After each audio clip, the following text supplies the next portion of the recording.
പ്രിയപ്പെട്ട പ്രേക്ഷകരെ, ഇന്ന് നവംബർ 16 ഈ ദിനത്തിന് ഒരു പ്രത്യേകത കൂടിയുണ്ട്. അത് ദേശീയ പത്രപ്രവർത്തക ദിനമാണ് ഇന്ന് എന്നതാണ്. പുതിയ കാലഘട്ടത്തിൽ ദേശീയ മാധ്യമ പ്രവർത്തന ദിനം എന്ന് നമുക്ക് അതിനെ വിശേഷിപ്പിക്കാം. 1966 പ്രസ് കൗൺസിൽ ഓഫ് ഇന്ത്യ സ്ഥാപിതമായ ദിനത്തിൻ്റെ ഓർമ്മയ്ക്ക് വേണ്ടിയാണ് ഈ നവംബർ 16 ദേശീയ മാധ്യമ പ്രവർത്തന ദിനമായി ആചരിക്കുന്നത്.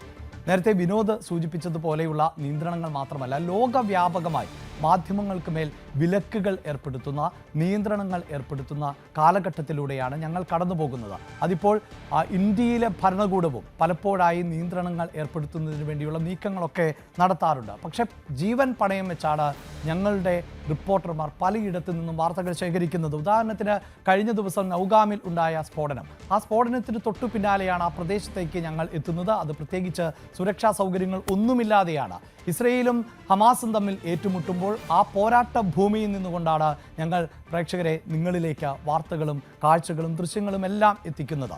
ഞങ്ങൾക്ക് മാധ്യമപ്രവർത്തനം എന്നത് ഞങ്ങളുടെ തൊഴിലിൻ്റെ ഭാഗമാണ്. അതുമാത്രവുമല്ല, ജനാധിപത്യ രാജ്യമായ ഇന്ത്യയെ സംബന്ധിച്ചിടത്തോളം ജനാധിപത്യത്തിൻ്റെ 4ാം തൂണ് എന്നതാണ് മാധ്യമങ്ങൾക്ക് നൽകുന്ന വിശേഷണം. അവിടെ വാർത്തകൾ ആധികാരികമായിരിക്കണം, വസ്തുതാപരമായിരിക്കണം. അവിടെയാണ് നേരത്തെ സൂചിപ്പിച്ചതുപോലെ ചില മാധ്യമങ്ങളെങ്കിലും കാലത്തിനൊപ്പം കോലവും മാറും എന്ന് പറയുന്നത് പോലെ മാധ്യമപ്രവർത്തനത്തിൻ്റെ രീതിശാസ്ത്രങ്ങൾ പൊളിച്ചെഴുതുന്നത്. അവിടെ ചിലർ അവരുടെ രാഷ്ട്രീയം പച്ചയായി വിളിച്ചു പറയുന്നവരുണ്ട്, ചിലർ കൂക്കി വിളികൾ നടത്തുന്നവരുണ്ട്, ഗ്വാഗ്വാ വിളികൾ നടത്തുന്നവരുണ്ട്. പക്ഷേ അതൊന്നുമല്ല മാധ്യമപ്രവർത്തനം.